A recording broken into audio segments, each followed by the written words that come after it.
My sister and I both graduated high school at the same time, but my parents chose to reward her with a trip to Hawaii, leaving me at home. When they returned, they were stunned to find a $50,000 check made out to me. They went white as a sheet when I mentioned a certain visitor who stopped by during their absence, and now my sister is having a meltdown. So for context, a few weeks ago my sister and I graduated from high school, and in the fall, we'll be leaving for college. Alex is my twin sister, and I have to admit she's always been better than me academically. I've never really been one for books and have been more interested in sports. I bagged a football scholarship recently, and I think it's a pretty big deal, but my parents only cared about the fact that Alex was valedictorian. They took her to Hawaii to celebrate while I only received a card saying congratulations. Now they actually expect me to share the gift that I received from another member of the family with her because she's throwing tantrums. The day after we graduated, my parents asked her what she wanted as a gift, and they would get it for her because she had earned it. This conversation took place right in front of me, and they did not bother to ask me anything, which was not surprising because they had always been partial towards Alex. She thought about it for a few minutes and said that she wanted them to take her and a couple of her friends to Hawaii as a gift. My parents agreed instantly, and Alex went to her room to celebrate and tell her friends. While she was in her room, I asked my parents if I was going to go with them or not because I was honestly not sure. Usually, when we are on family vacations, they do take me with them, but since this was a gift for Alex, I wasn't sure if my presence was required or was going to be appreciated by Alex because she doesn't really like me much. I'm fine with that. I'm not really a fan of her either because, even though we are twins, she's very different from me. She's spoiled, arrogant, and mostly really disrespectful to everyone, and nobody who went to school with us likes her. It's just her gang of cronies who seem to think she's perfect, but I think it's just because they are just like her as well. Anyway, when I asked my parents if I would be coming along with them, they had to think about it for a while. I instantly knew that the answer would be no because if they had to think about it, it couldn't be because they're willing to take me with them. They had probably already decided against it and were just thinking of a way to tell me. After a few seconds, my mother spoke to me and said that since this was a gift for Alex, it would be unfair to take me with them because then it would just become a family vacation. I pointed out the obvious, that my parents were going along with her, but they said that they were only going with her because Alex wanted it, and they were pretty sure that she wouldn't want me. Even they were aware of the fact that we didn't really get along. After that was made clear to me, there was nothing more to say, so I went back to my room. I just felt bad for myself because, even though I have not achieved anything great academically, I think a football scholarship was worth a celebration as well. But my parents did not seem to care about me or my achievements, and on top of that, they were willing to leave me home alone for the entire week while they were gone and Alex would get to celebrate with her friends in Hawaii. I was miserable for one full day until I realized that my family being gone for 1 week would mean that I would have the house to myself and could do whatever I wanted. So that made me feel a little less upset, and I decided I was going to make the best of the situation. While they were preparing for the trip, it felt like everyone had completely forgotten about me, and that was not a feeling that I was exactly used to, but it really stung. On the day that they were leaving, my parents told me to take good care of the house, and at least they said goodbye to me, but my sister did not even glance at me and just laughed. None of this was surprising behavior coming from her, so you guys can imagine how bad my relationship with her is. For the first couple of days, I just invited my friends over, and we played video games, had a bunch of junk food, and just did whatever we felt like right from the morning until the evening when they had to go home. This was my plan for every day.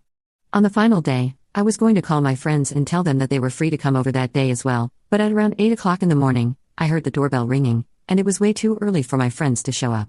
I hadn't woken up properly yet either because I had been sleeping in late ever since I graduated from high school. So when I went downstairs and looked outside the window to see who it was, I was kind of shocked to see my mother standing there. It took me a few minutes to remind myself that my mother was not here, she was with the rest of the family in Hawaii, and this must be somebody else. Then I noticed a couple of differences as well. This woman who was standing outside the door was much taller than my mother. She also looked kind of younger, and she had blonde highlights in her hair, and my mom hated that. So I was able to gather that this was definitely not my mom, but someone who looked weirdly similar to her. I decided to open the door after contemplating it for a bit because if she looked similar to my mother, it meant that she must be a relative of some sort. When I opened the door, she introduced herself as my mom's cousin and said that she had been living in the UK for the past 20 years, so I had probably never seen her before. From what I knew, my mother did not have any siblings, and she was an only child. This woman looked like she was just a couple of years younger than my mother, so I had guessed already that she must have been a cousin.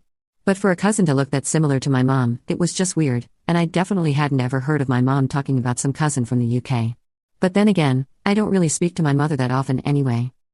I invited her in, but I made sure to tell her that my parents were not home because I was certain that she had come to see them and not me. To my surprise, she told me that that was fine because she hadn't come to see them. She had actually come to see me and my sister.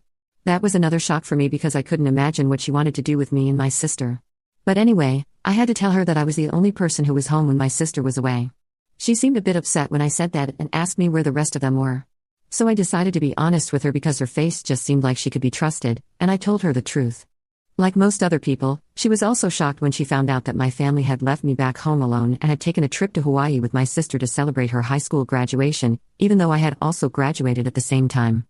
I kind of tried to downplay how terrible I had felt because I didn't want to make it seem like I was complaining to her, since I didn't want my mother to yell at me for spilling the beans about our family to her cousin when they came back. She told me how sorry she was and said that she could understand how I felt, so she wanted to give me a gift. Then she took out her checkbook from her purse and wrote me a check but asked me to fill in the amount. This was the first time that anything like this had ever happened, and I was shocked. So I told her that I couldn't let her do that because I just couldn't accept money from her. We went back and forth on that for a couple of minutes, and then she just said that she was going to fill in the amount that she wanted to give me and wrote me a check for $50,000.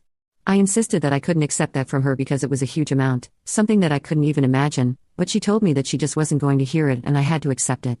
Update. She said that it was the least she could do for me, and honestly, I still don't know what it means. But in the end, she forced me to accept the check. Then we spoke a bit about my family and how everyone else was doing, but I could tell that her mind was elsewhere, and she was definitely not listening to me. After about half an hour, she told me that she had to leave and said that she hoped to meet me again soon enough. Once she had left, I realized that it had been a very weird meeting, and her behavior had been extremely off-putting. I also couldn't shake off the feeling that she had been lying about being my mom's cousin because cousins definitely do not look that similar to each other. Or maybe they do sometimes, but I just got this feeling, and I still do, that my mom has a sister that none of us know about, and that's why she had to lie to me about being my mom's cousin. I know it's crazy, and I don't want to sound like a conspiracy theorist, but that woman was the spitting image of my mother, and I could just feel it. Now, coming to the part where I kind of messed up, it was really careless of me, but I was so put off by that meeting with the woman that I forgot about the check. I left it there on the coffee table under a bunch of letters that had arrived from my parents during that week. Then my friends came over, and we had a bit of a party with a couple of other people as well, so I completely forgot about that check. The next morning, my family came back from Hawaii, and everyone was in a celebratory mood, apart from me, obviously. A couple of minutes after they had come back home, my parents started going through their mail, and at the very bottom of it, they found that check. I'm incredibly lucky that I was standing right there and was able to snatch it out of my father's hands as soon as he saw it, but it was a tad bit too late because he had realized that it had been a check addressed to me and started asking a bunch of questions about it. I don't really blame him for that because if someone writes your son a check for $50,000, you definitely do want to ask questions about it. After they found out about the check, I knew that there was no point in hiding anything, so I told them about the woman who had visited, the conversation we had, and that she had written me that check because she wanted to, and that I was going to deposit the check soon enough. One very interesting thing that happened while I was telling everyone about the visitor was that I could see my parents started looking very nervous, and I'm not even kidding when I say that the color literally drained out of their faces. It was very obvious because they had come back from Hawaii all tanned, and all of a sudden, they started to look pale and sweaty.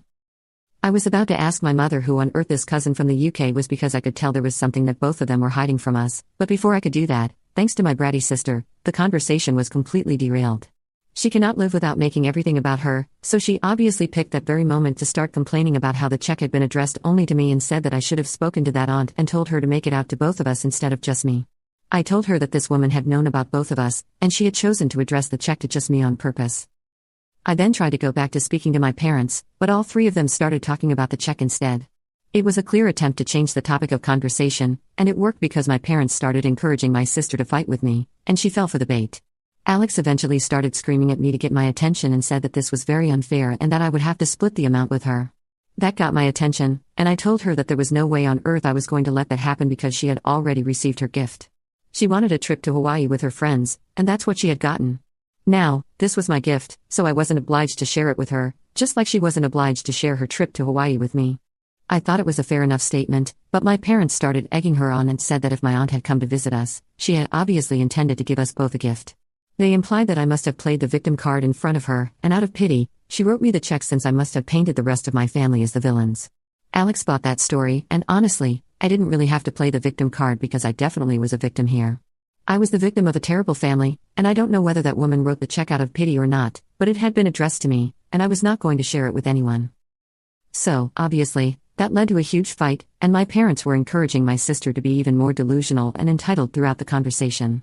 Maybe she wasn't clever enough to catch on to what they were trying to do, but I could understand that they were just trying to distract us from thinking about our aunt, and I was getting really pissed off because all of them were being ridiculous. Eventually, my mother told me that I was not going to be living with them anymore if I refused to share that money with my sister, and that's when I just totally lost it. I started yelling like a crazy person, which I usually try to avoid because I don't want to be on the same level as my family, but I just couldn't control myself. I told them that I knew my rights and I was not going anywhere, and neither was I sharing the money with her. To be honest, I don't really know if there are any laws to prevent that, but I'm sure that after my outburst, they definitely won't be coming after me anytime soon. I also called my parents the biggest liars because I was sure that they were hiding something from both of us, and I couldn't believe that they were trying to get us to fight with each other so that we would forget about the visitor. Then I stormed up to my room so I could calm down, threw a bunch of stuff around, and eventually, I was able to get myself under control. Since then, nobody in the family has spoken to me, and even at mealtimes, my mother brings the food up to me and leaves without a word. I feel like a prisoner in my own house, and I honestly felt like running away last night. The only person who has said anything to me so far was Alex, but even she was just looking out for herself. She came to my room this morning and said that all of this could have been avoided if I had just agreed to split the money with her and stop bugging my parents about our aunt when I could see that they didn't want to talk about it. And now, I don't have anybody to blame apart from myself for the hole I've dug myself into. After having said that, she laughed, and I thought that she was the most selfish person ever. But then I started thinking about a lot of things. Maybe I have been acting just like her. $50,000 is a huge amount, and splitting it with her was not going to harm me or whatever, but I just wanted it all to myself. I also feel like I might have read too much into the situation with my aunt, but at the same time, their reaction was too suspicious not to take note of. I feel like I'm losing my mind right now. I just have so many mixed emotions about everything that I don't even know what I'm so upset about. So I really need to ask, do you guys think there was anything suspicious about the way my parents reacted to the news of my aunt visiting? And more importantly, am I the a-hole for refusing to split the $50,000 with my sister? Update 1. Hi guys, first of all, thank you so very much for all the responses and comments on my post. Never in my life had I imagined that so many people could have something to say to me and would take time out of their lives to actually give me advice on such a situation. It also feels very comforting to know that there are more people like me out there, so thanks for that. I guess I was a bit all over the place in my original post, but I would honestly blame that on the kind of situation that I'm in. But anyway, I'm going to try and keep it short and sweet this time. So, first things first, I have decided to move out of my parents' house. I thought about it long and hard. They want this, and I definitely want it. I never left home because I thought it would be taking things too far, but this time, it's my parents who have taken it too far. I have never gotten along with them, nor have I ever gotten along with my sister. I just don't see the point in staying with them anymore, so I have decided that I'm going to live with a friend of mine until college starts.